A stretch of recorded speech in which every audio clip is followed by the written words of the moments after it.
Soda बनाने की विधि रासायनिक समीकरण लिखिए, इस प्रकार का प्रभाव भी लिखिए, या बेकिंग सोडा बनाने की विधि का समीकरण सही लिखिए, कुछ भी आ सकता है आपके लिए।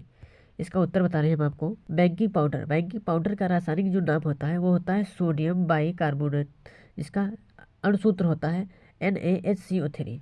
क्योंकि बहुत बार क्या होता है कि केवल ये अणुसूत्र ही पूछा जाता है। बनाने की विधि के बारे में, बनाने की विधि क्या है, यह सोडियम हाइड्रोक्साइड के साथ विलयन में अधिक मात्रा में कार्बन डाइऑक्साइड गैस प्रवाहित करने पर, इसमें क्या है कि सोडियम हाइड्रोक्साइड जो है, सोडियम हाइड्रोक्साइड है, इसमें सांद्र विलयन में अधिक मात्रा में कार्बन डाइऑक्साइड गैस प्रवाहित करने पर, ये अधिक मात्रा में प्रवाहित की जाए तभी आपका बनेगा। बनने में क्या होता है, सोडियम कार्बोनेट प्राप्त होता है, सोडियम कार्बोनेट के बाद जल प्राप्त होता है, जल के बाद में क्या हो, सोडियम कार्बोनेट प्लस जल प्लस कार्बन डाइऑक्साइड, एक बार फिर से इसको मिलाई जाती है कार्बन डाइऑक्साइड, उसके बाद में बनता है सोडियम बाइकार्बोनेट बनता है, आपका प्राप्त होता है। इसे ही बोलते हैं बेकिंग सोडा। आप लोग देख लीजिए, इसे बोलते हैं बेकिंग सोडा। अच्छे तरीके से देख लीजिए कि बेकिंग सोडा इसी को ही बोलते हैं। ये भी गुण है, आपको देखना है। पहला गुण क्या है, यह एक सफ़ेद क्रिस्टलीय जल में अल्प विलेय पदार्थ है। ये जो है यह एक सफ़ेद क्रिस्टलीय है, लेकिन जल में अल्प विलेय मतलब कि हल्की मात्रा में विलेय पदार्थ है। इसका जलीय विलयन अम्लीय होता है, इसका जो जलीय विलयन हो जाता है वो अम्लीय होता है। इसमें इसको गर्म करने पर यह सोडियम कार्बोनेट धावन सोडा में टूट जाता है तथा कार्बन डाइऑक्साइड गैस निकलती है। इसमें से कोई भी याद कर सकते हैं, चार लगभग चार आपको गुण याद कर लेना है आराम से, बस चार ही दिए हैं। यह तनु अम्लों के साथ क्रिया करके लवण तथा जल कार्बन डाइऑक्साइड गैस निकालता है। आपको समीकरण अगर आती है तो समीकरण लिखेंगे कि 7 नंबर में क्वेश्चन आएगा, ऐसा अगर आएगा तो आपको सारा लिखना। अगर 2 नंबर में क्वेश्चन आए या 4 नंबर में क्वेश्चन है तो ऐसे आप लिख सकते हैं। सोडा को क्या बोलते हैं, सोडियम कार्बोनेट। सोडियम कार्बोनेट बनाने की विधि लिखिए, या कुछ भी पूछ सकता है, कोई भी क्वेश्चन या पूछेगा। धावन सोडा बनाने का रासायनिक समीकरण था, इसका एक उपयोग भी लिखिए। तो धावन सोडा क्या है इसके बारे में लिखिए। धावन सोडा का रासायनिक नाम जो है सोडियम कार्बोनेट, व अणुसूत्र जो होता है Na2CO3 10H2O होता है।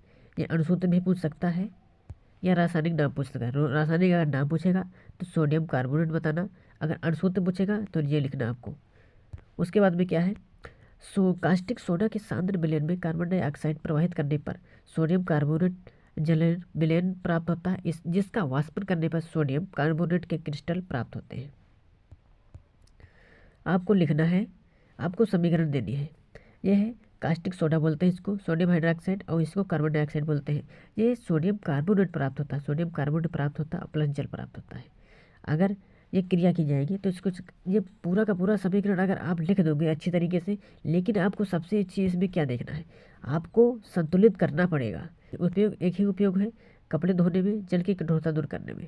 दो ही उपयोग है इसमें, जल कपड़े धोने में, जल की कठोरता को दूर करना। Plaster of Paris, plaster of Paris किसे कहते हैं, इसे बचाने की विधि, गुण व उपयोग बताइए।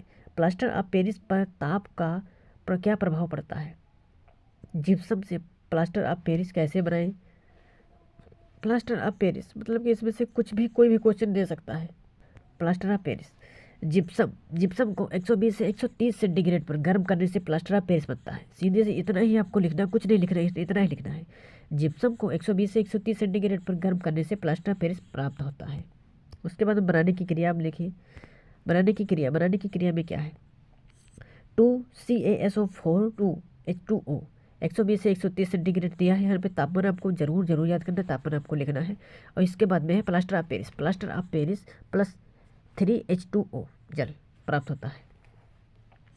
इतने जिप्सम को जब गर्म करते हैं, गर्म करने के बाद ये टूटता है तो प्लास्टर ऑफ पेरिस बनता है और प्लस जल भी बनता है। गुणधर्म इसमें देखिए, गुणधर्म में क्या है, प्लास्टर ऑफ पेरिस सफ़ेद रंग का चूर्ण है जो तेज गर्म करने पर निर्जल कैल्शियम सल्फेट में बदल जाता है, जो कि निर्जल में बदल जाता है। समीकरण आप दे दीजिए, कोई दिक्कत नहीं है। उसके बाद में क्या है, दूसरा है प्लास्टर ऑफ पेरिस की जल से क्रिया कराने पर ऊष्मा उत्पन्न होती है और वह शीघ्रता से जिप्सम में बदलकर जम जाता है। इस क्रिया को प्लास्टर ऑफ पेरिस का जमना सीटिंग कहते हैं। इसमें क्या है, आपको समीकरण दे देनी है, कोई दिक्कत नहीं है। उसके बाद उपयोग, इसमें क्या उपयोग है, शल्य चिकित्सा में प्लास्टर करने में, या सांचे और मॉडल बनाने में, मूर्तियाँ व खिलौने बनाने में इस प्रकार के प्रयोग किया जाता है।